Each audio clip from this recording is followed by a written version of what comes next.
The Gifts of Imperfection by BrenA Brown. Picture this scene. You're a researcher who's devoted years to exploring the messiest corners of human emotion. Shame, fear, vulnerability, the whole uncomfortable package. Then you get invited to speak at this elegant women's networking lunch at a fancy country club. First time addressing a real-world audience instead of academics or therapists, and you're genuinely excited. You show up early and meet the organizer. She gives you this long look and says, "You don't look like a researcher." Weird start, but okay. You hand over your bio. She skims it for maybe 30 seconds before her eyes go wide. Looking over her glasses, she practically barks. "This says you're a shame researcher. Is that actually true?" Suddenly you're transported back to being 10 years old, standing in the principal's office. You manage a weak, "Yes, ma'am." Her lips press into a thin line. "Do you study anything else?" You hesitate. "Yes, I also study fear and vulnerability." She makes this sound that's part shriek, part horrified gasp. "I was told you study how to be more joyful, how to have better connections. That's what people want to hear. People want the how-to." Then she lays down her rules. First, you're only talking about the solutions, none of the problems that get in the way. Second, under absolutely no circumstances will you mention the word shame people will be eating. Third, keep everything comfortable and joyful. That's what people want. As she walks away, she spins around one last time, making these big, sweeping hand gestures. Light and breezy. People like light and breezy. For the next 40 minutes, that researcher stood frozen in front of that room, basically repeating variations of, "Joy is good, happy is good, we should all be joyful." In her own words, it was a complete train wreck. That researcher is Dr. BrenA Brown, and tucked inside that disaster was a secret that would unlock her entire life's work. She realized something crucial. You simply can't talk about joy and connection without addressing the obstacles standing in your way. You can't hand out a checklist for happiness because life doesn't work like that. Today, we're exploring her groundbreaking book, The Gifts of Imperfection. This isn't just another self-help book. It's a roadmap. A guide that sold millions of copies and sparked a worldwide conversation because it tackles a question that whispers in all our minds. How do we find the courage to be our authentic, imperfect selves in a world constantly insisting we're not good enough? By the time we're done, you'll understand the single belief that separates people who feel deep love and belonging from those constantly struggling for it. You'll discover the 3 most powerful tools you have for navigating life. And you'll be invited into what Brene calls a quiet revolution, a journey toward worthiness and wholehearted living. So where does this kind of journey begin? For BrenA Brown, it started with data. Mountains of it. After years studying shame, she'd collected thousands of stories from people across the country. As she combed through all this information, patterns started emerging. On one side were stories of struggle, that gnawing feeling of not being good enough, the fear of being truly seen. But on the other side were these remarkable stories of people living what she could only describe as inspiring lives. They embraced their imperfections. They found joy in ordinary moments. They had this genuine sense of connection with others. She didn't have a name for them at first, so she grabbed a file, pulled out a marker, and wrote the first word that came to mind, wholehearted. These were people living and loving with their whole hearts. She became obsessed. What did these people share? What did they value? How did they build such resilience? So she did what any good researcher would do. She started sorting. She took out this giant piece of paper and drew 2 columns. In one, she listed the ideas that seemed to define wholehearted lives. In the other, the things they avoided.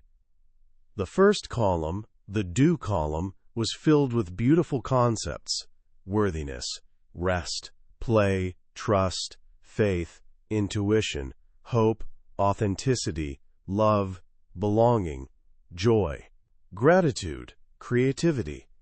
The second column, the don't column, felt heavy, practically dripping with words like perfectionism, numbing, certainty, exhaustion, self-sufficiency, being cool, fitting in, judgment, scarcity. When she stepped back and looked at those two lists for the first time, she gasped. It hit like lightning. Because when she looked at the do list, she saw a life she desperately wanted, and when she looked at the don't list, she saw her own life. She'd built her entire existence around perfection, proving her worth and staying in control. She was, as she puts it, living straight down the garbage list. That moment triggered what she affectionately calls her 2007 breakdown spiritual awakening. Her own research had basically slapped her in the face, showing her she wasn't living the life she was studying. She thought she knew herself completely, but she discovered something profound.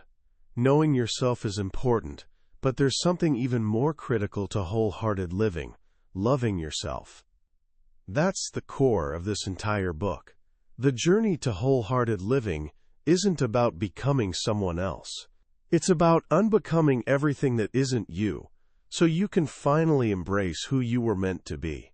It's releasing who you think you're supposed to be and embracing who you actually are. But how do you do that? It feels monumental. The world we live in is incredibly noisy, constantly telling us to be richer, thinner, smarter, cooler, more productive. It pushes us into what Brene calls the hustle for worthiness. We perform, we perfect, we please, and we prove, hoping that if we get it all just right, we'll finally feel like we're enough. The wholehearted people she studied weren't hustling. They'd found a different path. Their sense of worthiness wasn't waiting on the other side of a promotion or a diet or a relationship. It was inherent. They believed they were worthy right now.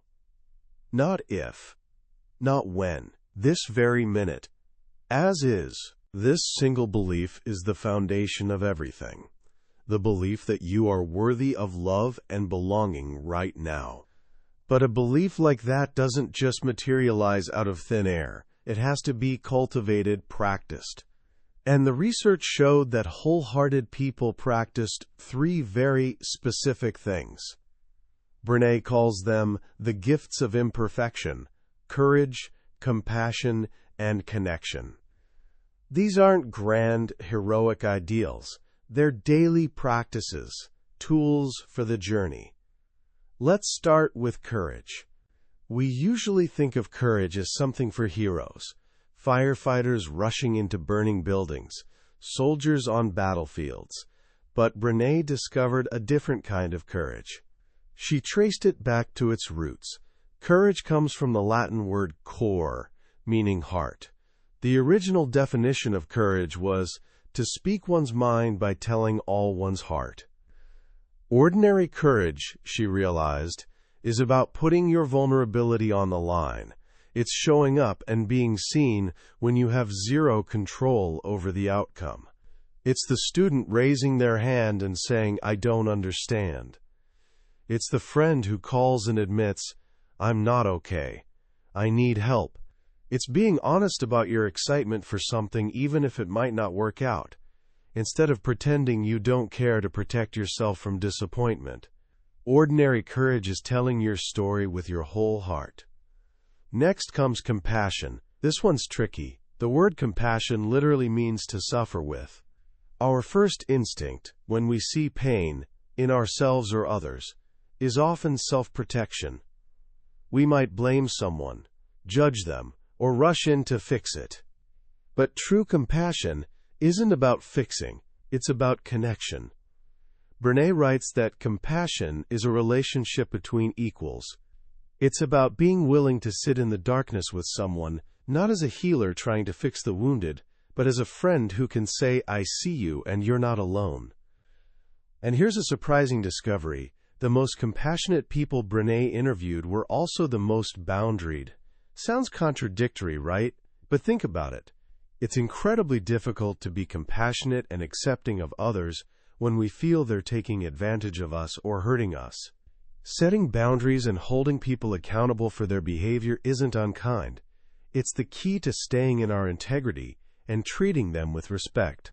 It's saying, I care about you, but this behavior isn't okay. It separates the person from their actions, allowing us to be kind but firm, which is the heart of real compassion. And just as importantly, we have to extend that compassion to ourselves. Finally, there's connection. BrenA defines connection as the energy that exists between people when they feel seen, heard, and valued, when you can give and receive without judgment. We're neurobiologically wired for connection. It's not a luxury, it's a necessity for survival and well-being. From the moment we're born, we need it to thrive. But our culture has a huge barrier to connection, the myth of self-sufficiency.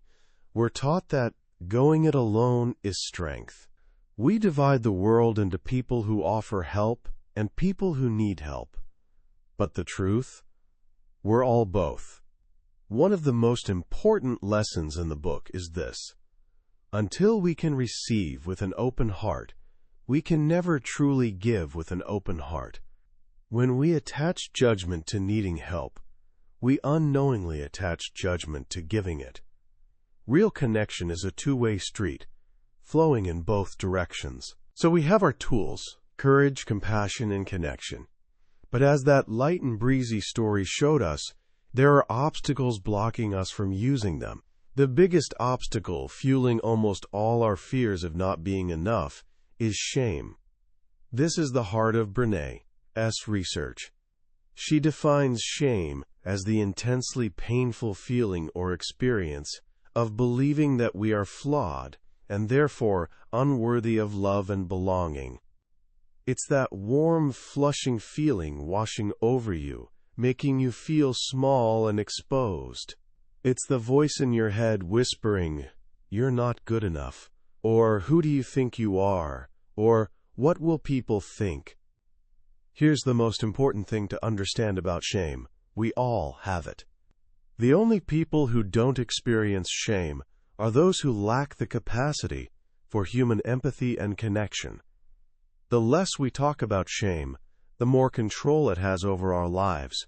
Shame grows in secrecy, silence, and judgment. It's crucial to understand the difference between shame and guilt. Guilt says, "I did something bad."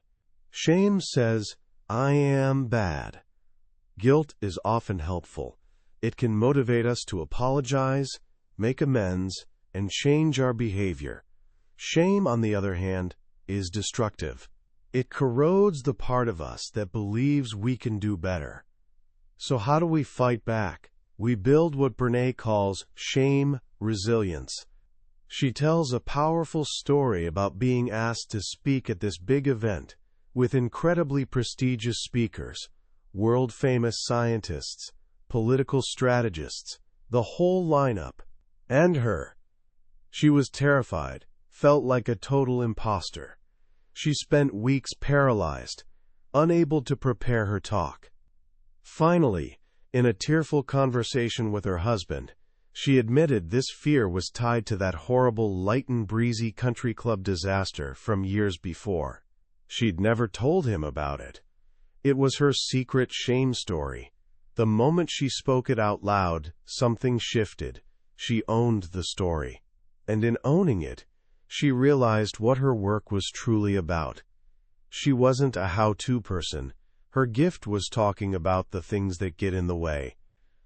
That's the first step of shame resilience, recognizing shame and speaking it. Shame cannot survive being spoken.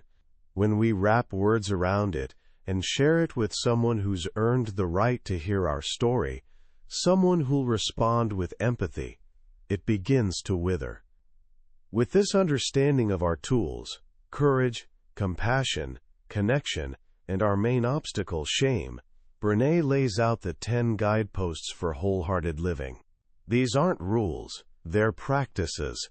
They're ways of being we can cultivate every single day. The first and most important guidepost is cultivating authenticity, letting go of what people think. Authenticity isn't something you have or don't have, it's a choice. The choice to show up and be real. The choice to let your true self be seen. It's a daily practice of letting go of who you think you're supposed to be and embracing who you are. This is the foundation. Without authenticity, none of the other guideposts can truly take root. The second guidepost is cultivating self-compassion, letting go of perfectionism.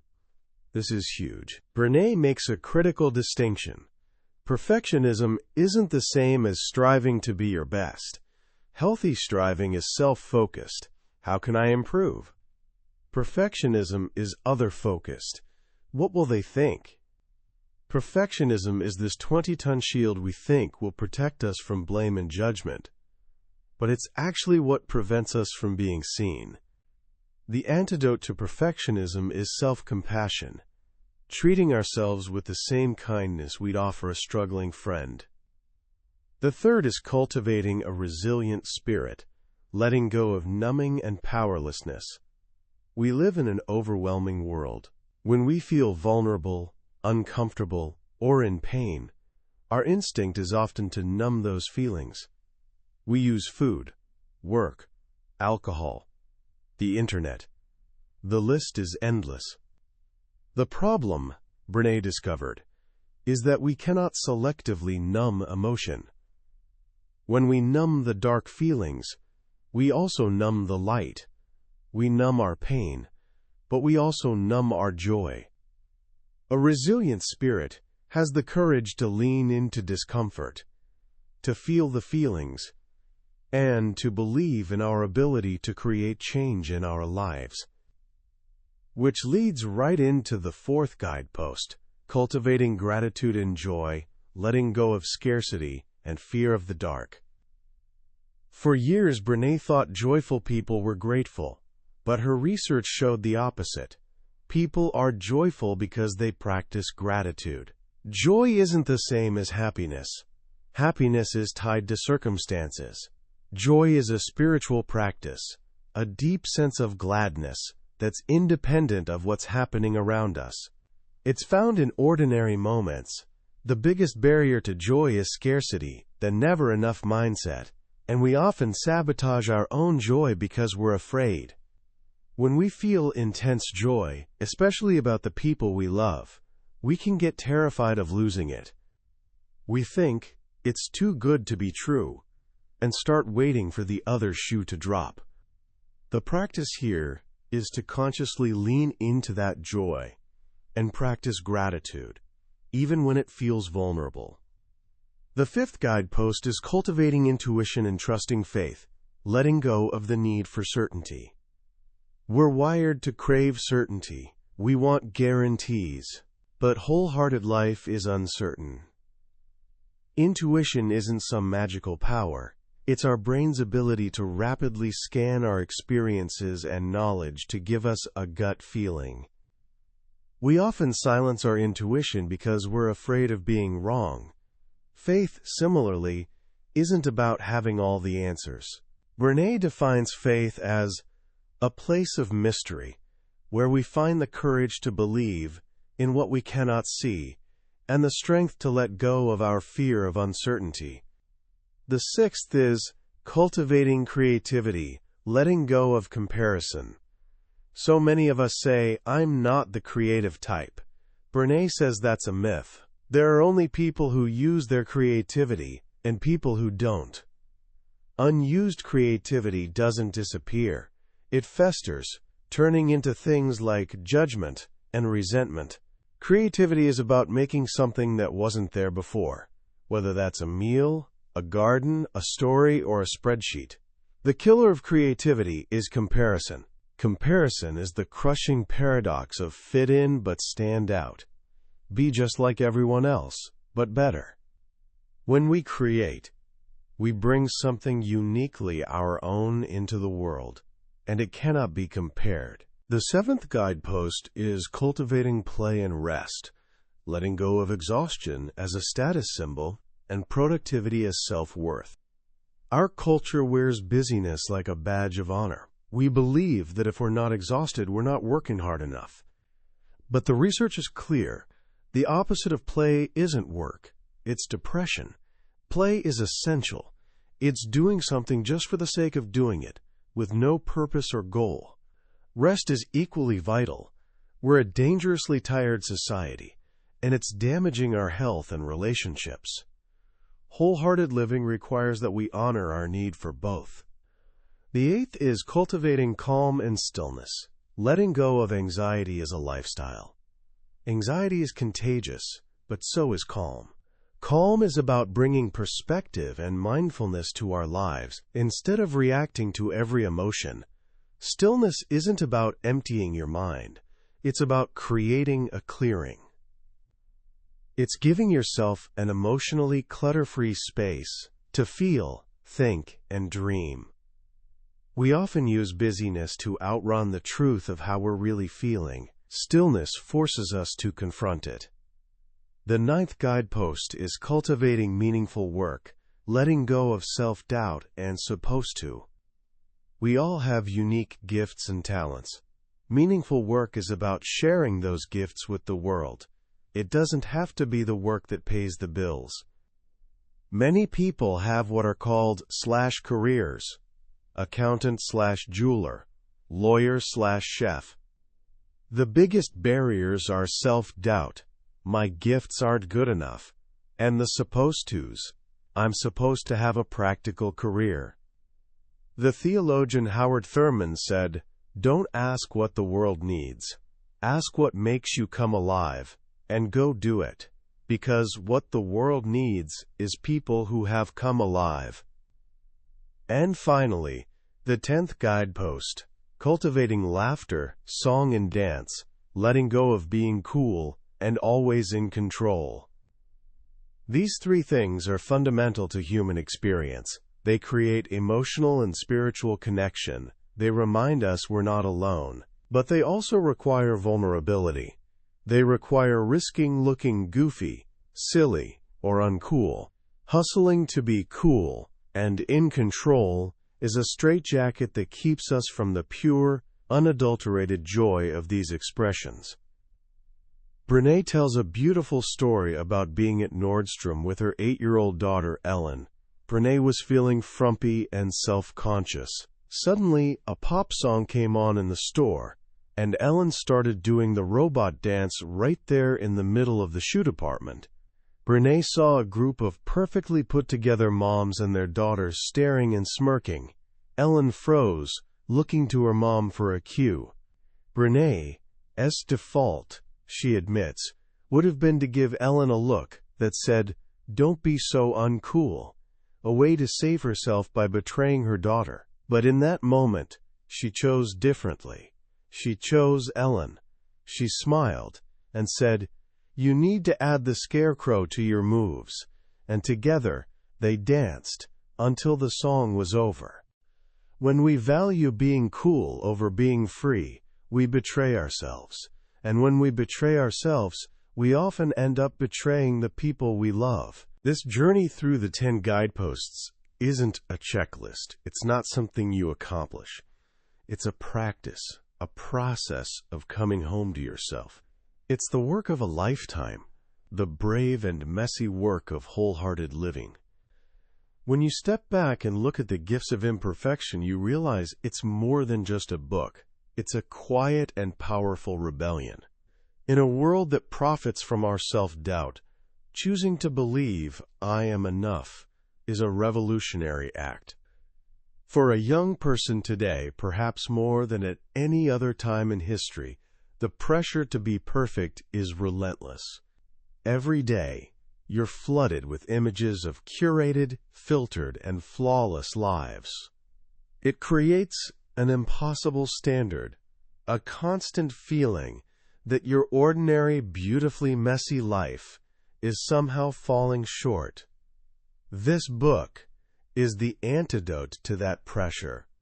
It gives you permission to be human, to be imperfect, to feel what you feel, to struggle, and to know that your struggles don't diminish your worth. They are, in fact, the source of your strength. The most powerful lesson, for me, is the shift from an external focus to an internal one. The world teaches us to look outside ourselves for validation. We chase achievements, approval, and acceptance, believing that once we have enough of them, we'll finally feel worthy. Brene's work flips that on its head. It tells us that worthiness isn't something we earn from the world. It's our birthright. It's the starting point, not the finish line. When we can stand firmly in our own worthiness, we no longer need to hustle for it. We can show up in the world from a place of authenticity, not fear. So how can you start putting these ideas into practice right now, today? It can feel overwhelming, so let's make it simple. First, get curious about your own don't list. You don't need a research project, just a little awareness. Over the next week, just notice the times you find yourself hustling. Are you being a perfectionist about a school project because you're afraid of what your teacher will think? Are you people-pleasing, saying yes to something you want to say no to because you're afraid of disappointing a friend? You don't have to change it yet. Just notice. Awareness is the first and most powerful step. Second, practice one small act of ordinary courage. This doesn't have to be a grand gesture.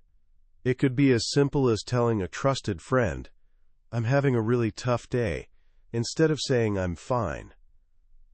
It could be admitting, "I don't know the answer," in class. It could be sharing a piece of your art or your writing with one person. Courage is a muscle, and it grows stronger every time you use it, no matter how small the action. And third, start a simple gratitude practice. Before you go to sleep tonight, just think of one thing from your day that you're grateful for. It could be a conversation, a song you heard, a good meal. That's it. This simple act begins to rewire your brain. It trains you to scan for the good, to see the joy that already exists in your life, even on hard days. It builds that reservoir of joy that can sustain you when things get tough. This work isn't easy. It requires you to be brave and vulnerable. As Brene says, you will confuse, annoy, and terrify people, including yourself. But the alternative is far more dangerous. The alternative is spending your life running from your story, hiding your true self, and giving up on the love, belonging, and joy that you are inherently worthy of. That was a summary of The Gifts of Imperfection by BrenA Brown. We've covered the core ideas today, but I'll be honest with you, a summary can only take you so far. The real magic happens when you hold the book in your hands, in those quiet moments, when a particular story or a simple phrase connects with you in a way you didn't expect. This summary is designed to help you decide if this journey is one you want to take. If anything we've talked about today has made your heart beat a little faster, or made you feel seen, grab a copy. Reading it isn't just learning. It's an experience that can genuinely change the way you see yourself in the world. Also, if you found this summary valuable, please hit that like button and subscribe to the channel so you don't miss our next journey into another life-changing book. Let's keep growing together.